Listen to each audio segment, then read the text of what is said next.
What's going on, YouTube? Welcome back to my channel. So today I want to talk about my first wholesale deal and how the process went and how I was able to close it. So if it's your first time here, my name is Hani Mahari and I make videos around entrepreneurship, phone flipping, the stock market, you know what I mean? I'm also into financial literacy. So let's talk about how I got into real estate in the beginning. So as you probably know, my story is actually in 2019, I discovered the stock market. And I remember when I read Rich Dad Poor Dad in that book, he was talking about, the stock market, real estate. The level of entry to get into the stock market was way lesser, right? So, but going back now, I remember when Robert Kiyosaki was talking about how most millionaires come from real estate, right? And so that was always kind of in the back of my mind. But all those years that I went through in the market, I realized that, I wanted to get into real estate, but I just didn't know how. So fast forward, if you guys don't know, I run a cell phone business called Handy Mobile, right? I've been doing that for the last 2 years. And then like this year, I realized that, I could potentially get into real estate because I was already doing wholesaling with phones.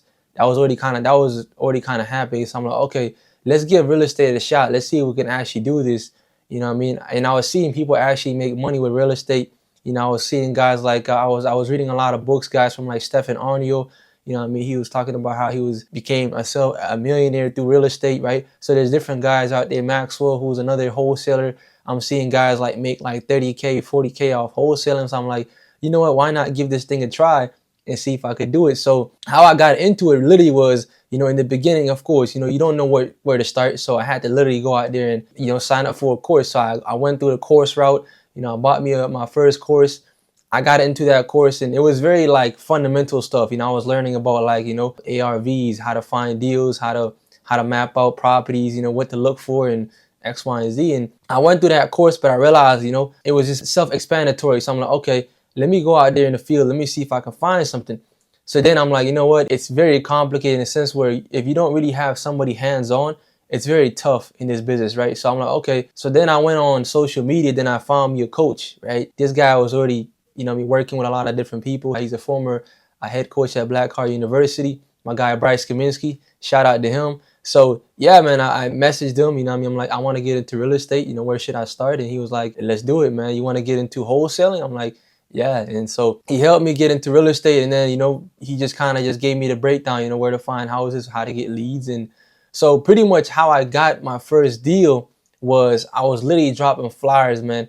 And, it took a little bit longer because as you guys know, running multiple businesses is not easy, right? I was already doing Handy Mobile, which, I'm already wholesaling phones. I'm dealing with a lot of customers. So I have to like maintain my cell phone business while also working on real estate, which is completely tough, right?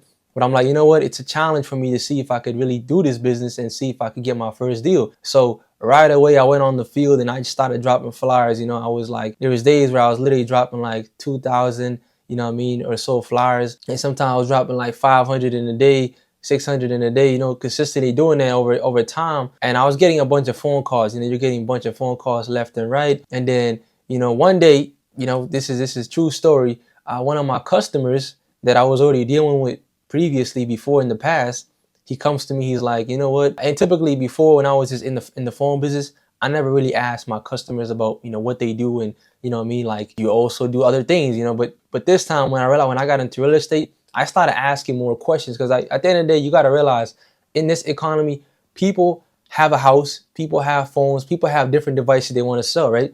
But ultimately, your goal is to fix their problems in order to get paid. So I already kind of knew that. So this person comes to me, he's one of my customers. I've been dealing with him for the last like year or so. So I asked him questions like, what do you do? He's like, oh, I'm actually into construction and, that's what I do. And he's like, I'm like, okay, interesting. So now I'm like, tell me more. And he's like, I actually got a nephew that potentially he's actually looking to sell his house.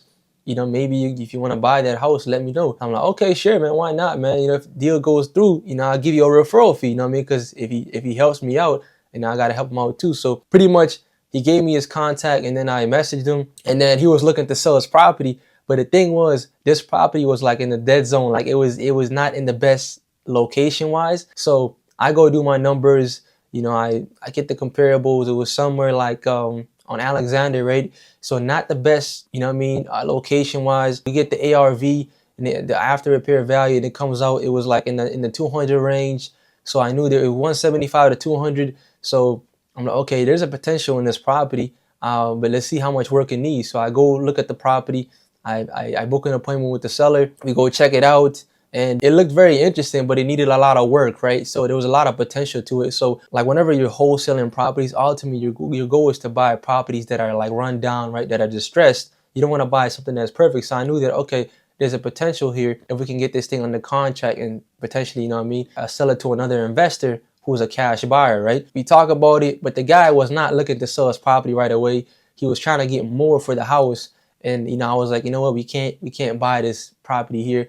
We offered him 100,000. I think we started at like $90,000 in the beginning, but he wanted to get like $130,000, which I'm like, okay, we can't pay that much, especially in that location.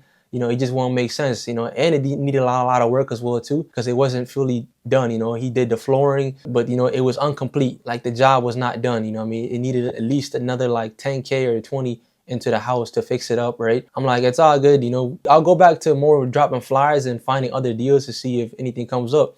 But what I did was, you know, like a month went by and, you know, I just randomly one day I just followed up. I'm like, hey, man, are you still looking to sell this house? What's going on, man? He's like, you know what, man, actually, yeah, I think I'm ready to sell this thing. I want my money right away. Can you make this thing happen? So I'm like, okay, how much do you want? And then he tells me that he wants $120,000. I tell him, you know what, best I could give you is 100. You know what I mean, $100,000, and we could try to sell this thing right away. So I'm like, okay. So we get the condition, right? We get the offer. But then he's like, can you sell this thing in 2 weeks? You know, and I'm like, oh man, 2 weeks, that's a short timeline. You know, how can we, but let's see, let's give it a try. So then I put the house on the contract, right? Let's give this thing a try. Let's see if we could sell it in 2 weeks. And then we had a 2-week timeline. And then literally I started marketing this thing. I started putting it out there. And the seller, he gave us the obligation to go and post it and market it, right? So we already kind of discussed that. And so I went out there, started marketing. I started going out there, reaching out to my direct buyers, you know what I mean? And just asking them, are you interested in this property? And funny enough, a lot of investors didn't like this deal. You know, they said that, oh, it's not worth that much. You know what I mean? Like max is probably going to be worth like $60,000. That's like land value. So people were like, you know, especially in that location, we can't buy this, you know. I'm like, okay, that sucks, you know what I mean? Let's keep going and let's keep reaching out to more people. So then I'm on the phone, I'm calling people left and right who wants to buy this house. I'm doing more research, you know, about who are buyers in real estate, you know, because like I said, the mistake that I actually made was I was hustling, I was out there dropping flyers, but then I forgot to really work on my buyers list, right? Because I got the deal, but then now I'm like kind of stuck. Who's gonna buy this, right? So that was kind of the challenge in the beginning where I'm like, okay, we really got to market this thing and put it out there to people to find it. And then, yeah, literally I started posting it, started marketing it. And then, you know, I was getting phone calls. But then people were coming in.